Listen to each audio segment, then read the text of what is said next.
юм. Сайн байцгаана уу. За манай Монгол Цэргийн холбооноос Нямгарагүрийн 15 цагт иргэдтэй зориулж кул хорионы дэглэмийг шансгэж гэртээ ая тухтай амрахт зориулж гэдэг уран зохиолын ээлжтэй ярилцлага эхэлж байна. За энэ удаагийн ярилцлагаар 1912 онд Нобелийн шагнал авсан гятадын зохиолч Мон Яны Дарсны орон гэдэг номын тухай бидний санал бодлоо солилцуулно. За өнгөрсөн ярилцлагаар бидний Мон Яны амьдралын хүрдэн зүтгэс гэдэг арманыг ярилцсан.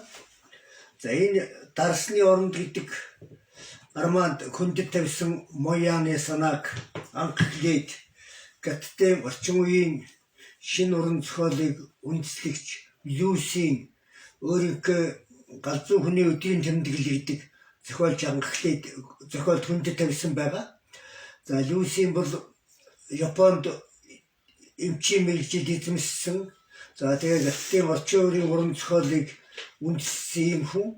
Люсийн Гоголын галзуу хүний өдрийн тэмдэглэл гэдэг зохиолыг орчуулсныхаа дараа өөрийнхөө нэгэн бисрэг дуужийг мөн ингэж нэрлсэн байгаа. За яагаад ингэж Люсийн өөрийнхөө дуужийг ингэж нэрлсэн гэхээр гятад үндэстнүүдийн тухайд бас дэлхийн олон нийтээс нууж явбал зохих эмзэг асуудлыг тэр галзуу хүнийг төлөөлүүлж ярьсан юм аа.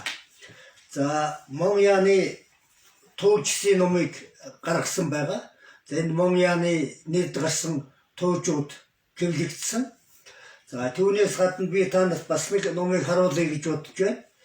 Энэ манай нэрд орчуулагч Болдбаатарын орчуулсан Муухай гятад хүн гэдэг ном байгаа юм. Тэгэхээр энэ Японд бас муухай Япон хүн, Америкт муухай Америк хүн, за гятад муухай гятад хүн гэсэн ном гарсан. За манай Сүхбаатарын Батбанк гэдэг сэтгүүлч бас муухай Монгол хүн гэдэг ийм ном бичсэн байгаа. Тэгэхээр аль ч улс үндэстэн өөрийнхөө үндэсний дутагдал гэдэг юм уу да. Үндэсний ухаандаа тэр дэлхийн нийтээс бас ичдэг, имээдэг тэр гол дутагдлуудыг энэ муухай гятад хүн, муухай Япон хүн, муухай Америк хүн гэдгээрээ дамжуул дэлхий тайлгнаж өөрийнхөө үндэстний тэр гутамшигтай үзэгдлийг нийтэд дэлгэд тавиад түүнээс нь салгах ийм арга замыг хайд юм байна.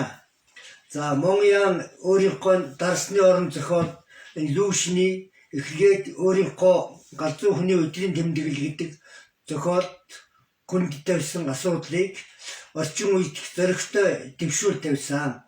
За ямар асуудал дэвшүүл тавьсныг та нар ярианы явцад мэдэх болно.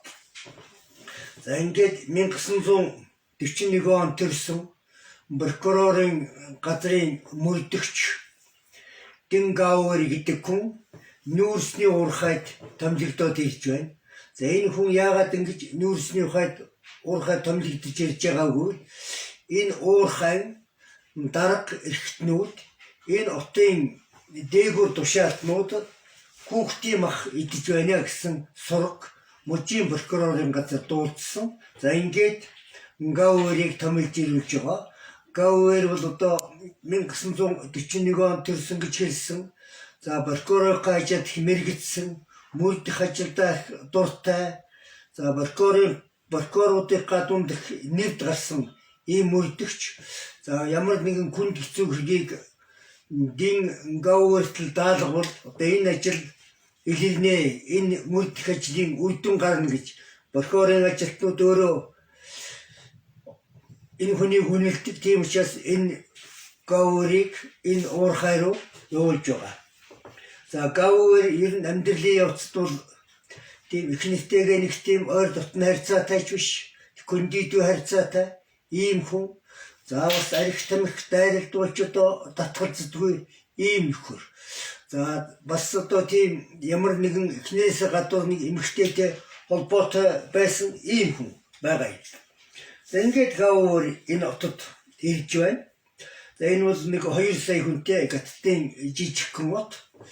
За энд эрэхтэй замдаа одоо нэг тийм одоо ачааны машинд дайгдж ирж байгаа. За тэр ачааны машины жолооч нь бол царайлаг нэг эмэгтэй.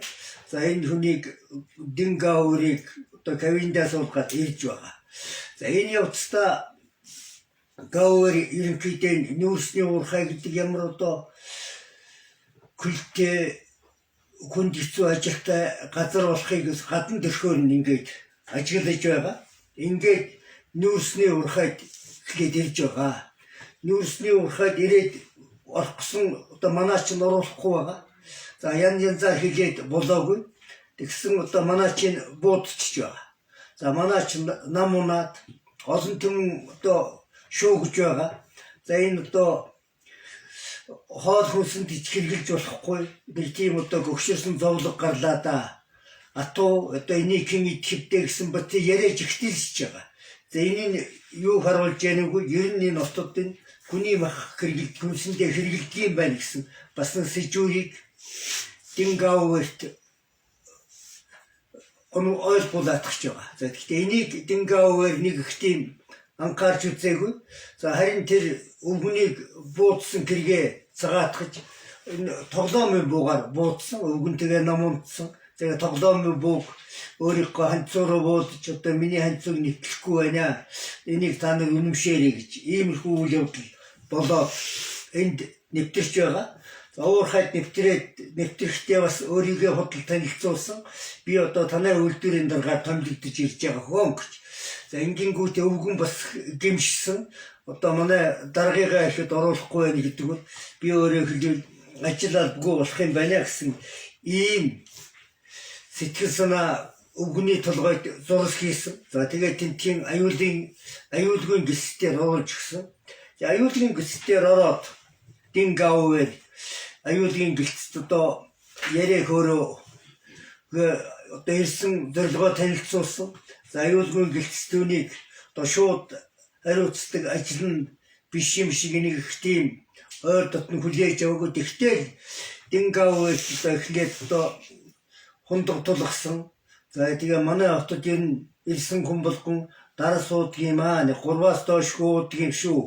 Ерөнхийдөө 3-аас доошгүй дараа сууж чадахгүй хүнийг ажил албатай одоо ажил албагүй боллоо гэсэн ийм үзэл санаа манай хотод гимшиж ноёрхсон байдгийн шүү гэсэн ийм санааг танилцуулсан.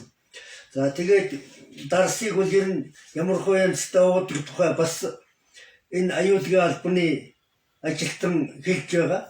За энийг одоо бас нэг тийм манай соёл боловсролгүй хүмүүсүүд л одоо гитэртэл нуудаг болохоос ш. Давидгийн өндөр соёл боловсролтой улсууд бол дарсыг тийм одоо тааруулаад уучдаг юм гэсэн ийм юмстай цагаатгсан. За энийг бас Дингаур ямар нэгэн тийм сэтгэл зүйн тусдын болсон. За ингээд яваад хоёр дарагтай уулзсан. Үйлдвэрийн намын хорооны дарга, үйлдвэрийн дарга хоёртай. За үйлдвэрийн намын хорооны дарга, үйлдвэрийн дарга хоёр ихэр юм шиг хоёр тийм адилхан хүн хүлээж авсан. За Дингаурээр эдний энэ даргын дурхтаа өөрийнхөө гар буг авцсандаа нуучгаад орсон. Өөрөөр хэлбэл ил гар буу үзүүж ороогүй. За тэгсэн ширээн дээр тавьсан чинь гар буу дасгээд буу алдсан. За гар буу дасгээд нэг хананд байсан одоо хөөхөн булбраа хүүхдийн зургийг онцсон. Энэ нэг тийм бэлэгдэлтэй юм болсон. Энэ бэлэгдлийн учрыг бид нэр дараа нь ярианы явцад гарч ирнэ. За ингээд энэ Дингаурээр нэг хүнтэй танилцсан. За энэ ямар хүн гэхээр тэр дарсны активд элбийн зэрэг хамгаалахаар суралцж байгаа. Тэр нутгийн одоо үзэн суртлын гидсийн орлогч Зингаурцэн гэдэг хүнтэй танилцсан. За Зингаурцэн одоо өөрийгөө элбийн зэрэг хамгаалах гэж байгаа хүн дарс судлаар одоо энэ отод одоо ерөнхийдөө надаас илүү мэдэх хүн байхгүй гэсэн утгатай бас яриа хөөрөө өрнүүлсэн. За ингээд энэ Зингаурцэр гэдэг хүн оюутнуудад дарсны тухай лекц уншиж байгаа. Энэ дарсны тухай лекц нь бол дарс ба нийгэм гэдэг ийм лекц уншиж байгаа. За тэгээд эндээ ухаанда за би одоо чөлөө сэтгэлгээ авиас илгийг хүн итгэдэг. За дарс гэдэг нь ямар холбоотой юм бэ гэвэл хүний амьдралын бүхэл талтай холбоотой. Ухаанда Иремийн явдлын одоо эмэгтэй хүний хөвлөгийг дамжиж орно гэдэг юм уу. За дарс гэдэг бол ухаанда нэг талаараа одоо гоо сайхан эмэгтэй хүнтэй зүйрлж болох юм. А нөгөө талаар бол гоо сайхан эмэгтэйг дарстай зүйрлж болох юм а гэсэн чиглэлээр энэ Зингаоцэн оюутнуудад ухаанда лекц уншиж байгаа.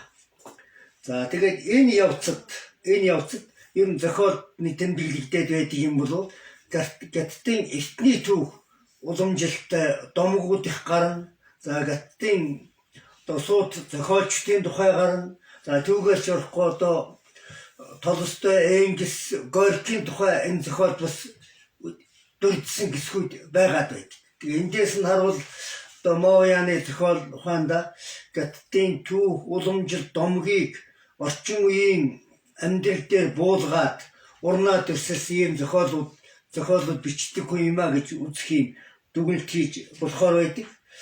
За ингээд энэ хоёр дарга хүлээж аваад мөн л одоо хүлээн авалт хийдэг. За тэндээ их хэмжээний дарга суудаг. За хоёр дарга ер нь эхлээд Зингаовээр одоо уухаа татгалздаг. Тэгэхээр хоёр дарга одоо эвлэг байдлаар ятгадаг. Өөрөөр хэлбэл ер нь бид албаны хүмүүсүүд бид нэр учраа ойлголцох гол юм нь бол энэ дарс юм а гэсэн утгатай танилцуулдаг. За дарс сууж ял бид нэр аливаа хэргийн нууцыг далдыг таньж мэддэг. Та ийм чухал албатай хүн энийг уухгүй болохгүй гэсэн ийм санаагаар тэнд одоо удаадараа ятгасаа тэгээ 9 хумдаг тулгаж за ингээд дин одоо тийм найгүй согтож ундаг. За энэ хооронд найгүй согтсон байхад одоо зоогийн хамгийн сүүлчийн хамгийн үнэтэйсэнтэй зоог оруулж ирлээ гэж ингэж ярьдаг. За энэ нь одоо дин ажиглахад нэг тийм хөөрхөн буцхар хүүхэд тавьсан байдаг. За тэгээд энэ нь бол одоо нөгөө хүүхдийн гамхыг оруулж ирлээ гэж дин бодсон боловч за тэр хоёр дарга болон нөгөө суртлын гэлцийн орлогч Зингаоцэн нар за энэ хүүхэд бишээ зүгээр хүүхдийг дуурайлах бичгээс амттай сайхан хоол байгаа юм гэж өөрөөсөө сэрээдэж идэ. За дин ч гэсэн түүний нэг тэр хүүхэд төрсөлсөн хоолны нэг гарын ингээ сэрээдээ сууж байдаг. За ингэсгээд энэ үйл явдал бол өрнөд эхэлдэг.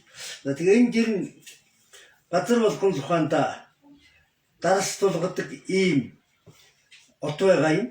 За энэ хоорондоо одоо дин ухаанд талаас огтож маргааш нь одоо хутуулж авч янз бүрийн үйл явдалтай тулгарч отынхны амьдралтай өөрөөр хэлбэл бараг одоо согтууны дээр танилцдаг ийм өөрөөр хэлбэл ажлын томжилт нэг ийм янзтай өнгөрсөн. За тэгээд энд тэр ирсэн нөгөө замдан таарлцсан кабиндаа суулгаж явсан жолооч өсвийтэй бас энэ нөхөр Иремийн явдал үйлдэх гэж үздэг. За тэрийг далимдуулаад нөгөө Зингаоцэн гэдэг нөхөр зургийг баримтжуулж аваад за тэгээд одоо та энэ тусгай хэргийн мөрдөгч хүн ийм хэрэгтэй холбогдлоо. Одоо манай хотын тухай ийш тийшээ шуугаан тарьсан мэдээлэл засах аргагүй боллоо. Манай хотын амьдралын үннийг одоо олон түмэнд дэлгэх аргагүй боллоо. Тусгай мөрдөгч та өөрөө ийм өөрөөр хэлбэл ёс ус үйлдэл хийсэн учраас одоо таавал бидний тухай ярих ихгүй боллоо гэсэн санаа хэлдэг.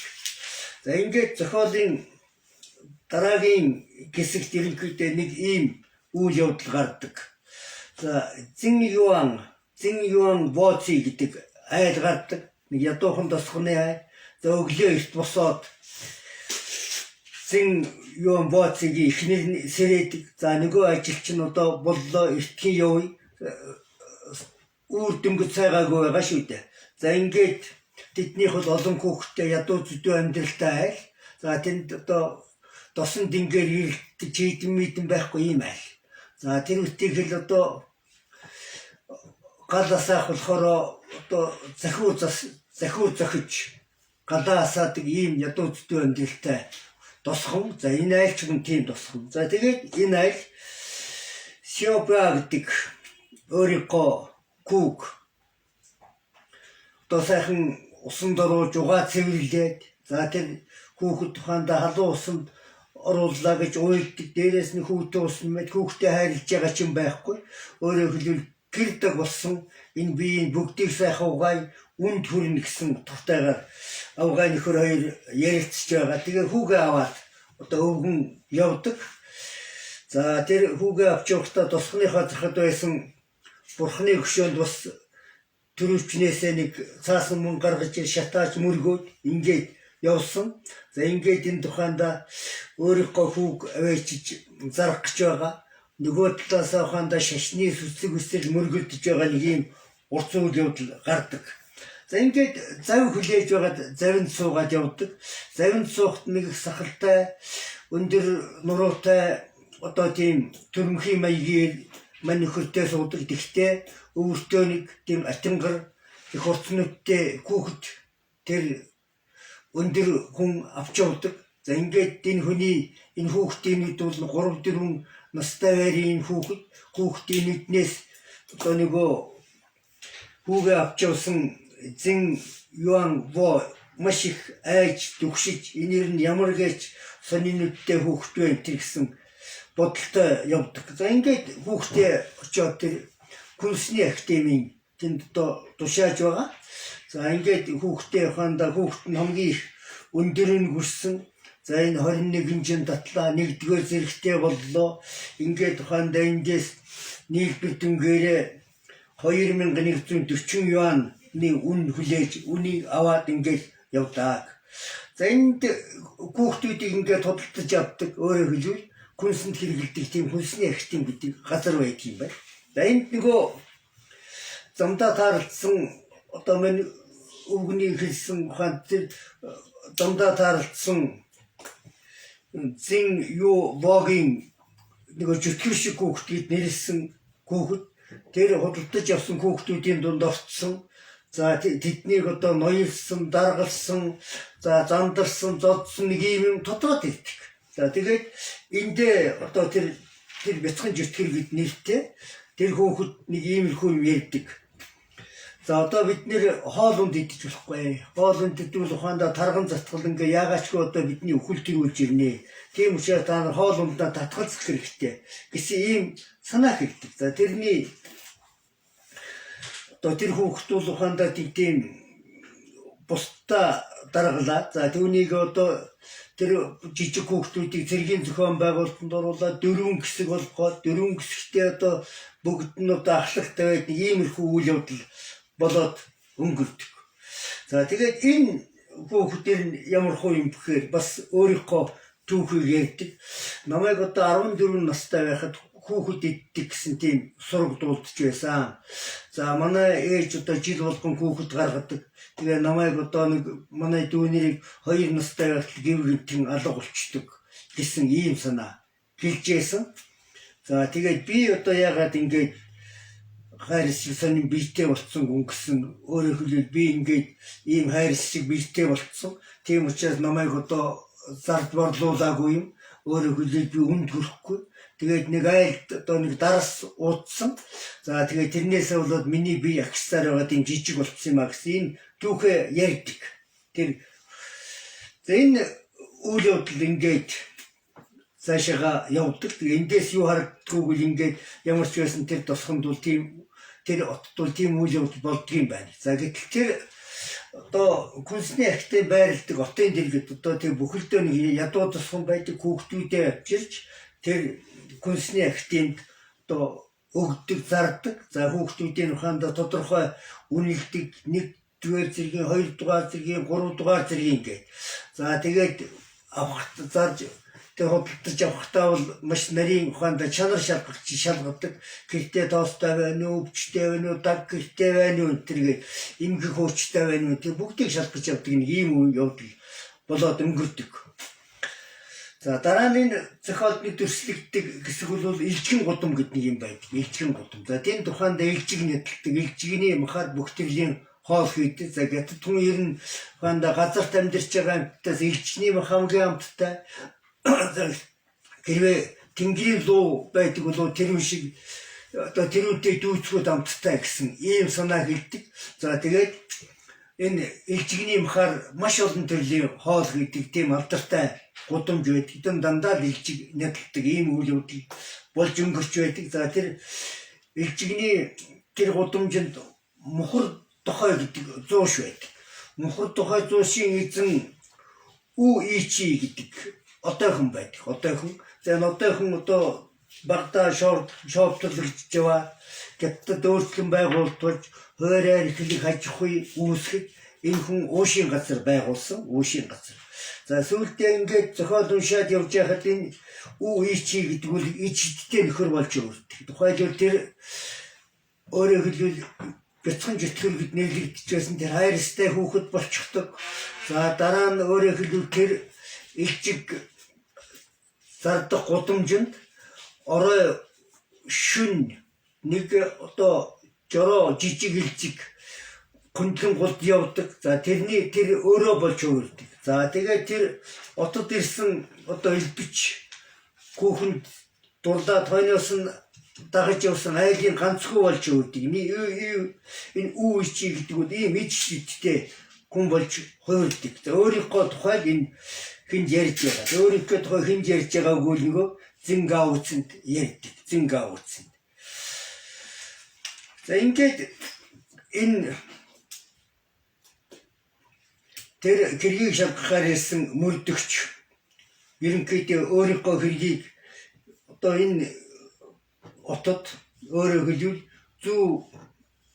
зүү гаууд гэдэг жижиг отод ирээд мөрдсөн хэргийг одоо нэг тодорхойч илэрхийлж чадаагүй. Өөрөөр хэлбэл цааш нь нийлдэж чадаагүй.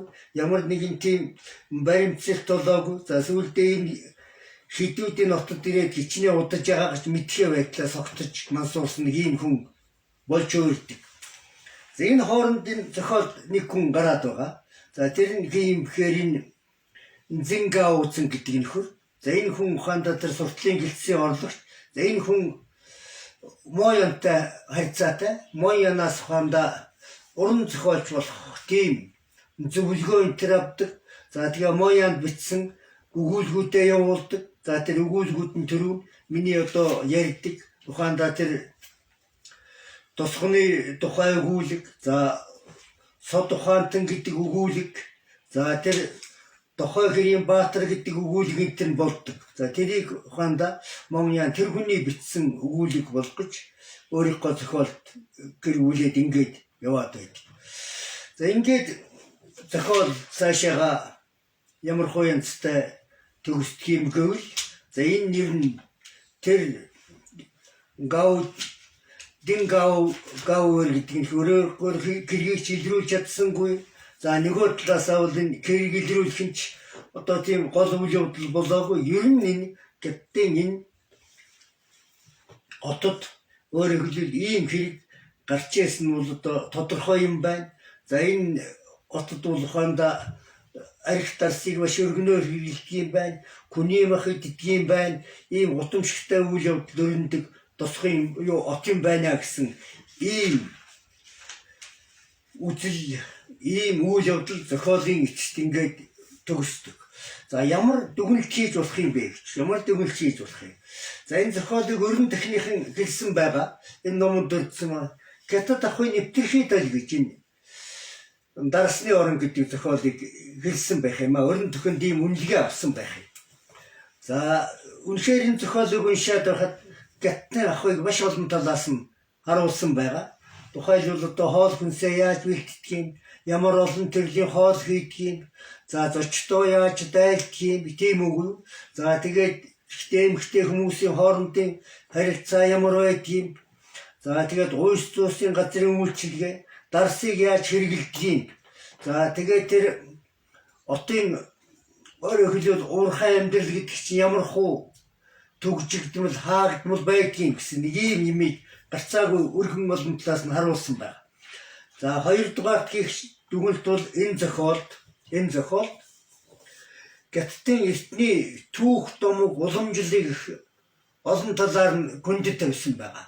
За мөн Гаттын түүхэнд гарсан сууд зохиолчид тухайд бол Либавэг юм, Дүүпүүвэг юм, Яруу найрагчдын бүтээлүүдээс чинь зарим санааг ингээд дурдаад явсан байдаг. За түүгээс явахгүй түрүүн хэллээ ухаанда Орос зүгээс одоо Толстой, Горкиг байдаг юм уу? Эсвэл Гитлерийг байдаг юм, Маог байдаг юм уу? За цаашаа яваад ухаанда Энгельсийн үгийг хүртлийн зохиолд ингээд иш татаад оруулсан байх жишээтэй. Тэгэхээр энэ зохиолыг одоо ингээд хоёрдугаарт нь хийх дүгнэлт бол одоо их анхааралтай унших ёстой юм байна. Энэ зохиолыг уншихын тулд бас урд нь олон талын мэдээлэлтэй байх ёстой юм байна гэсэн санааг гарцааг уншиж өгдөг. За 3 дугаарт нь хийж болох дүгнэлт бол энэ Мон Ян гэдэг зохиолч өөрийнхөө урлан бүтээгүүд янз бүрийн шин арга барилыг ирж хайдаг юм зохиолч юм аа. За энэ хүн өөрийнхөө тухайд үрдсэн байгаа. Би одоо шидэт реализмыг Латин Америкт үндэссэн Маркес, за мөн Америкийн зохиолч Уильям Фолкнер нарыг одоо өөрийнхөө зохиол бүтээлийн үлгэр жишээ болгодгоо дурдсан байх. За бид нэр Маркесийн 100 жилийн ганцаард номыг уншсан. За зарим улсуудаас 2-3 ч уншсан ба. За энд нөгөөт энд яригдж байгаа шидэт реализм гэдэг чинь жинхэнэ бодит биелээ болсон байна.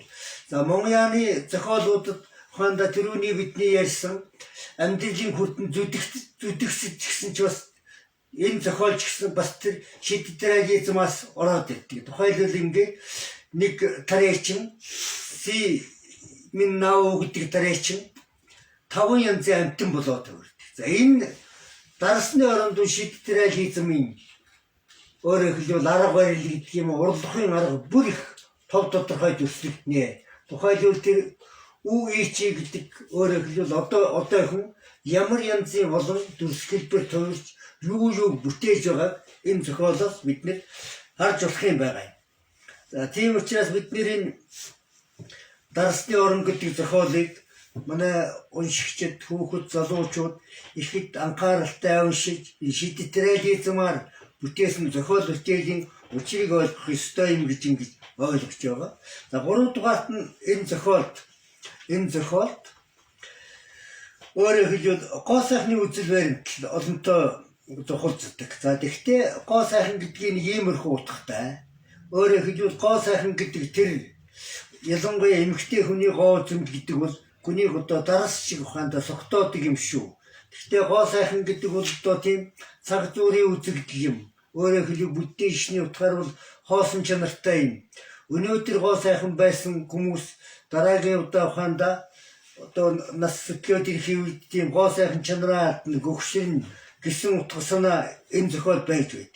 За дөрөвдүгээрт нь ямар дүгнэлт хийж болох вэ? Ер нь Хятад төшөөдүүдийн одоо албан тушаалаа тогтдог, албан тушаал дэвшдэг, дээрээс ирж байгаа хяналт шалгалтынхан тал засдаг гол арга нь бол эцсийн эцэд одоо арх дарс авгай хүүхэн байжээ гэдгийг бас ингээд нэрт харуулдаг. За дараа нь энэ зохиолын нэг харж үзэх юм бол Гаттын ард түмний ухаанд туулсан ядуу зүдүү амьдрал, күнс соолны гачиглалтай байгаа. За тэр нөхцөл байдлыг тулгуурлаад туйлын олон янзын күнс соол санаачилж хийдэг. За түүгээрч болохгүй одоо ухаандаа хүүхдийнхаа махыг, хүний махыг гэдэг тийм ёс суртахуунгүй одоо үйлдэл рүү орж байсан юм байна шүү гэдгийг бас харж болох талтай байдаг. За ингээд энэ зохиолыг одоо би эцэстээ юу гэж хэлэх гэж байгаа бол энэ зохиолыг хүн болгон өөрөө уншиж энэ Хятадын амьдралыг олон талаас нь танин мэдэх өргөн бололцоог ашиглах ёстой юм аа гэж ингэж бодож байна. За анхааралтай сонссон та бүхэнд баярлалаа.